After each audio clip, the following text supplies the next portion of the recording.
Assalamualaikum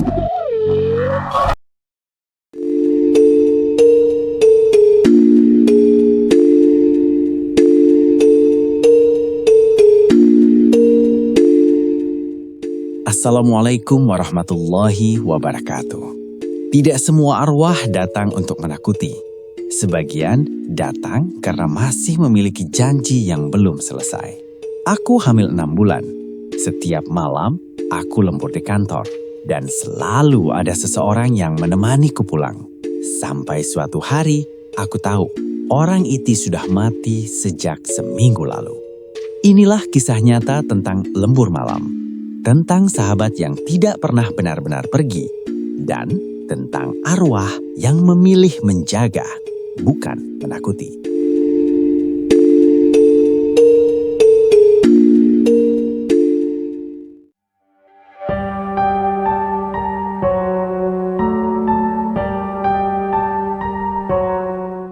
Aku bekerja di sebuah bank swasta di kawasan Jakarta Barat. Sudah 6 tahun aku mengabdi di sana. Dan hampir seluruh waktuku dihabiskan di balik meja kerja sebagai sekretaris direksi. Sejak hamil 6 bulan, hidupku terasa jauh lebih berat dari sebelumnya.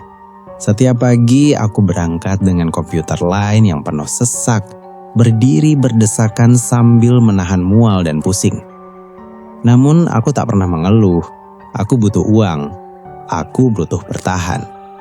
Suamiku, Martin, jarang pulang sejak aku hamil. Alasannya selalu sama, mencari pekerjaan di Bandung. Awalnya aku percaya, tapi semakin hari, rumah kontrakan kami terasa seperti bangunan kosong.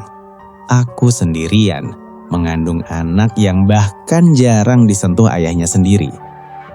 Di kantor, aku dikenal sebagai karyawan yang tidak pernah menolak lembur. Bahkan sebelum hamil, aku selalu menjadi orang terakhir yang pulang. Aku tahu resikonya, tapi bonus lembur dan penilaian kerja sangat berarti bagiku. Aku sudah bertekad, cuti melahirkan hanya akan kuambil setelah bonus 3 bulan cair. Egois? Mungkin, tapi aku tidak punya pilihan. Satu-satunya orang yang selalu ada di sisiku adalah Matias.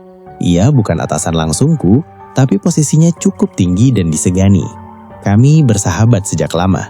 Matias sering menemaniku lembur, menunggu hingga aku selesai, lalu mengantarku pulang. Ia sering bercanda, tertawa keras, dan terkadang ucapannya terdengar aneh, seperti orang yang terlalu sering bergurau tentang kematian. Aku sering memperhatikan hal-hal ganjil darinya. Tubuhnya selalu dingin, bahkan saat udara panas. Tangannya seperti es ketika menyentuh bahuku. Wajahnya pucat dan matanya sayu, seolah tak pernah tidur. Tapi aku menepi semua itu. Aku terlalu lelah untuk curiga. Lagi pula, Matias orang baik. Ia tak pernah melewatkan satu malam pun tanpa memastikan aku sampai rumah dengan selamat. Suatu malam, saat aku lembur hingga hampir tengah malam, aku tertidur di mobil Matias. Seperti biasa, aku terbangun sudah berada di rumahku sendiri, masih mengenakan sepatu kerja. Aku kesal. Tapi Matias hanya tertawa dan berkata aku terlalu capek. Aku memarahinya, tapi jauh di dalam hati, aku bersyukur ada seseorang yang peduli. Namun malam itu berbeda. Aku terbangun di teras rumah kontrakanku, tidur beralaskan koran, seperti gelandangan. Tidak ada Matias, tidak ada mobil, hanya hawa dingin dan tatapan aneh para tetangga pagi itu. Aku mengutuk dalam hati, mengira Matias keterlaluan. Aku tidak tahu bahwa malam itu adalah awal dari semuanya. Kantor hari itu terasa aneh, terlalu sunyi. Banyak karyawan yang keluar kantor tanpa penjelasan. Sepatu mereka kotor oleh tanah merah, warna yang langsung mengingatkanku pada satu hal, kuburan. Tapi tak satu pun mau menjawab pertanyaanku. Aku tetap lembur malam itu. Seperti biasa, Matias datang. Duduk di belakangku, merokok, bercanda, membicarakan setan dan makhluk halus seolah itu lelucon biasa. Namun kali ini tawanya terdengar seperti rintihan. Dadaku terasa sesak. Tapi aku memilih fokus bekerja. Saat pulang, Matias mengantarku naik lift. Ia berbicara tentang genderuwo, kuntilanak, dan berkata bahwa tubuhku wangi bagi makhluk halus. Aku merinding, tapi ia meyakinkanku bahwa selama ada dirinya, tak ada yang berani mendekat. Keesokan harinya, semuanya runtuh. Di toilet kantor, aku mendengar percakapan yang membuat kakiku gemetar. Mereka membicarakan Matias, tentang kematiannya, tentang jasadnya yang ditemukan tergantung di kamar mandi rumahnya sendiri, tentang wajahnya yang rusak karena kematian tragis. Aku hampir berteriak, tapi tanganku menutup mulutku sendiri. Dunia seakan runtuh di bawah kakiku. Jika Matias sudah mati seminggu lalu siapa yang menemaniku lembur? Siapa yang mengantarku pulang? Siapa yang menyentuh bahuku dengan tangan dingin itu? Ketika aku menanyakan pada bosku, kebenaran itu akhirnya terucap. Matias memang telah meninggal. Dan semua orang sepakat merahasiakannya dariku. Karena aku hamil, karena mereka takut aku syok. Namun bosku berkata satu hal yang membuatku tak bisa tidur berhari-hari. Tubuhmu itu wangi, Nina. Makhluk halus menyukainya. Mungkin Matias belum pergi karena dia masih ingin menjagamu. Sejak hari itu, Matias tak pernah datang lagi. Tapi aku tahu, aku tidak benar-benar sendirian. Hari-hari setelah kepergian Matias terasa janggal. Tidak ada lagi suara langkah kaki di belakang mejaku saat lembur. Tidak ada lagi tawa keras yang terdengar di lorong kosong. Namun, anehnya, aku tidak merasa benar-benar sendirian. Ada perasaan diawasi. Bukan dengan niat buruk, melainkan seperti seseorang yang memastikan aku baik-baik saja. Pihak kantor menunjuk Samuel sebagai pengganti Matias. Ia lebih muda, pembawaannya tenang dan entah mengapa langsung akrab denganku. Samuel sering menanyakan kondisiku, memastikan aku tidak terlalu lelah, bahkan mengingatkanku untuk makan tepat waktu. Semua itu terdengar normal sampai aku menyadari satu hal. Perhatian Samuel terlalu berlebihan. Ia selalu muncul ketika aku lembur. Tanpa diminta, ia menunggu hingga aku selesai. Lalu menawarkan diri mengantarku pulang. Awalnya aku menolak dengan halus, tapi ia bersikeras. Alasannya selalu sama, saya tidak enak meninggalkan ibu sendirian malam-malam begini. Setiap kali Samuel berada di dekatku, hawa ruangan terasa lebih dingin. Lampu sering berkedip, printer mendadak macet, dan lift kantor kerap berhenti di lantai yang tidak kami tuju. Samuel selalu mentertawakannya seolah itu hal sepele. Tapi bagiku, itu mengingatkan pada Matias. Suatu malam saat hujan deras, Samuel mengantarku pulang. Di tengah perjalanan, mobilnya tiba-tiba mati di perlintasan rel kereta. Aku panik, memeluk perutku yang mulai terasa nyeri. Samuel turun, mendorong mobil dengan tenaga yang tidak masuk akal. Dalam hitungan detik, mobil itu kembali menyala. Aku bertanya bagaimana ia bisa sekuat itu. Samuel hanya tersenyum samar dan berkata, "Kadang orang diberi tenaga lebih saat ingin melindungi." Kata-kata itu membuatku menggigil. Sejak malam itu, aku sering bermimpi didatangi Matias. Ia berdiri di sudut kamar. Wajahnya lebih pucat dari terakhir kali kulihat. Ia tidak menakutkan. Justru sebaliknya, wajahnya penuh kekhawatiran. Dalam mimpiku, ia selalu menunjuk ke arah bayangan lain di belakangku. Aku mulai menyadari sesuatu yang mengerikan. Matias tidak pernah benar-benar pergi.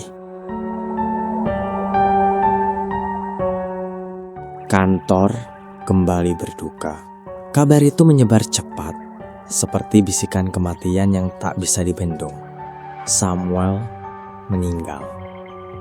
Ia tertabrak kereta di perlintasan yang sama tempat mobil kami mogok beberapa hari sebelumnya.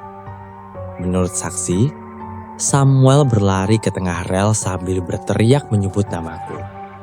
Tidak ada yang bisa menjelaskan mengapa ia berada di sana malam itu. Aku merasa bersalah. Teramat bersalah. Malam setelah pemakamannya, aku lembur sendirian. Lampu-lampu kantor terasa lebih redup dari biasanya. Ketika jam menunjukkan pukul 11 malam, aku mendengar suara langkah kaki. Aku berharap itu satpam. Namun yang muncul adalah Samuel.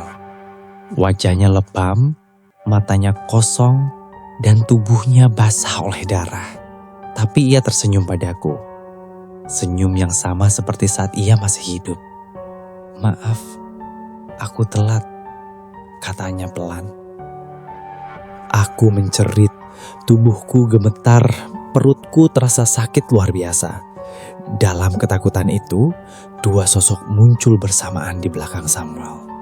Matias dan satu bayangan lain yang jauh lebih gelap. Matias berdiri di depanku seolah menjadi tameng. Ia menatap bayangan hitam itu dengan marah. Aku tidak mendengar kata-kata mereka, tapi aku tahu mereka sedang berdebat tentang diriku. Bosku pernah berkata, tubuhku wangi bagi makhluk halus. Malam itu aku mengerti artinya. Bayangan hitam itu mendekat, membuat suhu ruangan turun drastis. Samuel mencoba menahannya, meski tubuhnya mulai memudar. Matias berteriak memintaku pergi. Aku pingsan sebelum sempat melangkah.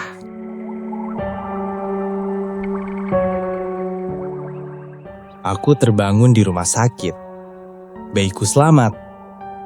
Dokter bilang aku hampir kehilangan nyawa karena kelelahan dan stres berat. Sejak malam itu, aku tidak pernah kembali lembur. Beberapa minggu kemudian, aku mengundurkan diri dari kantor. Hidupku perlahan membaik. Suamiku akhirnya pulang dan meminta maaf atas semua ketidakhadirannya. Aku memilih fokus pada kelahiran anakku. Namun satu malam, ketika aku sendirian di rumah, aku mencium aroma yang sangat familiar. Bau dingin yang menenangkan. Matias muncul untuk terakhir kalinya. Ia tidak lagi pucat. Wajahnya terlihat damai. Ia berkata, tugasnya selesai.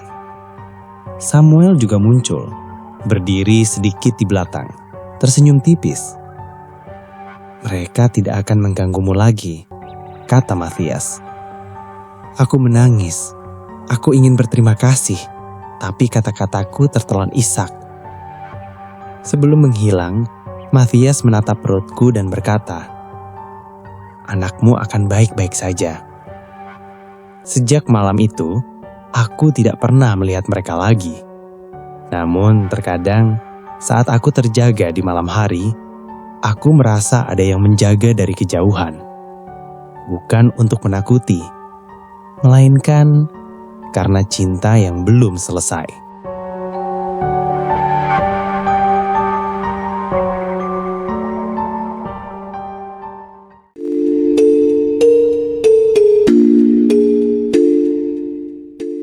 Jika suatu malam kamu merasa tidak sendirian, padahal seharusnya memang sendirian, mungkin ada seseorang yang terlalu menyayangimu, bahkan setelah kematian. Terima kasih sudah mendengarkan Lembur Malam. Jangan lupa subscribe cerita dari mereka, karena tidak semua cerita horor datang untuk menakuti. Wassalamualaikum warahmatullahi wabarakatuh.